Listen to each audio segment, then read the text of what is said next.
மூன்றாம் நிலை. திவ்ய இயேசுவே, உம்மை ஆராதித்து வணங்கி உமக்கு நன்றி என்று தோத்திரம் செய்கிறோம். அது ஏனென்றால் அச்சுசபாரமான திருச்சிலுவையை கொண்டு உலகத்தை மீட்டு ரட்சித்தி. எல்லை மீறிய எதிர்பார்ப்புகள் தள்ளாட வைக்கின்றன. எல்லை மீறிய எதிர்பார்ப்புகள் பல நேரங்களில் நம்மை தள்ளாட வைக்கின்றன. இயேசு தன் சிலுவை பாதையின் போது முதல் முறையாக கீழே விழுகிறார். இயேசுவின் தோள்கள் மீது சுமத்தப்பட்ட சிலுவை அவரது மனித சக்திக்கு அப்பாற்பட்டதாக இருந்திருக்க வேண்டும். நல்லா புரிஞ்சுக்கணும். இயேசுவின் தோள் மீது சுமத்தப்பட்ட சிலுவை அவர் இறைமகன் என்றோ இறைவனிடமிருந்து பிறந்தவர் என்றோ யூதர்கள் சுமத்தவில்லை. ஆனால் அவருடைய மனித சக்திக்கு அப்பாற்பட்ட சிலுவையை அவர் மீது சுமத்துகிறார்கள்.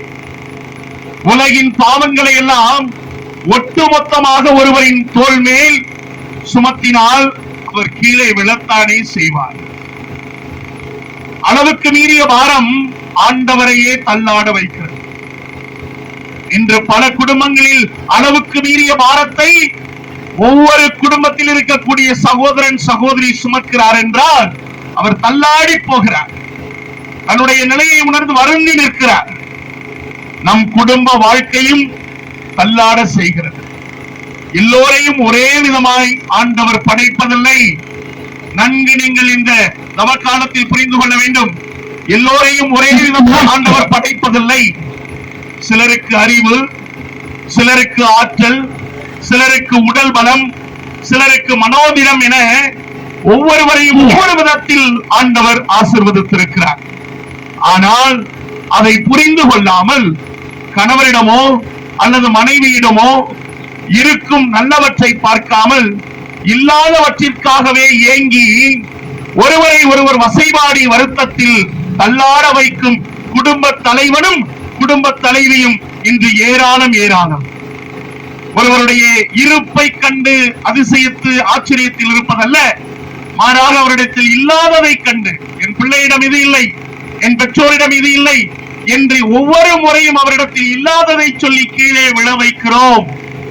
மற்ற துறைகளில் சிறந்தும் படிப்பில் சற்று மந்தமான குழந்தைகளை அடித்து உதைத்து முதல் மதிப்பெண் பெற்றே தீர வேண்டும், முதல் வகுப்பில் தான் தேர்ச்சி பெற வேண்டும் என பெற்றோர்கள் வதைக்கும் போது குழந்தைகள் தாங்க முடியாமல் தள்ளாடி கீழே விழுகிறார்கள்.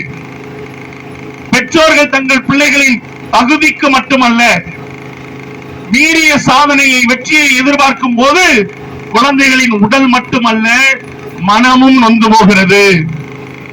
அதை அடையும் பொருட்டு அவர்களை வருத்துவது, அடையாவிட்டால் தண்டிப்பது, இவையெல்லாம் அவர்கள் மீது அளவுக்கு அதிகமான பாரத்தை சுமத்தி கீழே தள்ளுவது போன்றதுதான். அதை பாருங்க, அந்த தூபத்தை ஆடிட்டே இருக்கணும். இந்த பசங்கள்ட்ட சொன்ன இரவு முழுவதும் நீங்க 12 மணி வரை ஆட்டணுடா, தூபம் போட்டுட்டே இருக்கணும்னு சொன்னேன். கொஞ்ச நேரம் போட்டுட்டு வெளியில வந்துட்டானுங்க.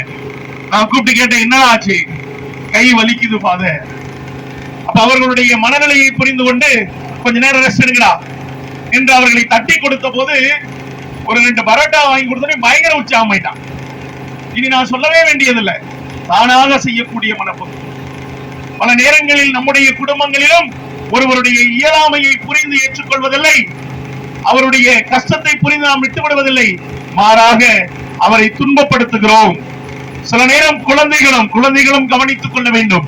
சில நேரம் குழந்தைகளும் பெற்றோரின் வசதிக்கு அப்பாற்பட்ட பொருட்களுக்காக செலவுகளுக்காக முரண்டு பிடிப்பதும் உண்டு.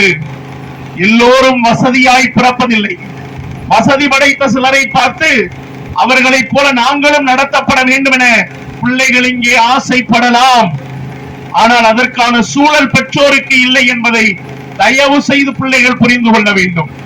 இல்லையே வருத்தமும் கோபமுமே பெற்றோருக்கு மிச்சமாயிருக்கும். அளவுக்கு மீறிய எதிர்பார்ப்புகள் ஏமாற்றத்தில் முடியலாம். ஏமாற்றங்கள் எரிச்சலாகி எரிமலையாய் வெடிக்கலாம். தடுமாற்றங்களுக்கு தகுதி மீறிய ஆசைகளே காரணம். எனவே அன்பார்ந்த பெற்றோர்களே, பிள்ளைகளே, நம்முடைய தடுமாற்றங்கள், குடும்பத்தின் தடுமாற்றங்களுக்கு தகுதி மீறிய ஆசைகளே காரணமாய் இருந்து விடுகிறது. எனவே அதை சிந்தித்து பார்த்து ஆண்டவருடைய வீழ்ச்சியில் நாம் எப்படிப்பட்ட வீழ்ச்சியை எழுச்சியாக மாற்றிக் கொள்ளுகிறோம் என்று சிந்தித்து ஜெபிப்போம். ஜெபம். ஆண்டவரே, தகுதிக்கு மீறிய எதிர்பார்ப்புகள், சக்திக்கு அப்பாற்பட்ட ஆசைகள் இவற்றை தவிர்த்து அவரவர் ஆற்றலை மதித்து பயன்படுத்தும் நல்ல உள்ளத்தை தாரும். ஆமீன். எங்கள்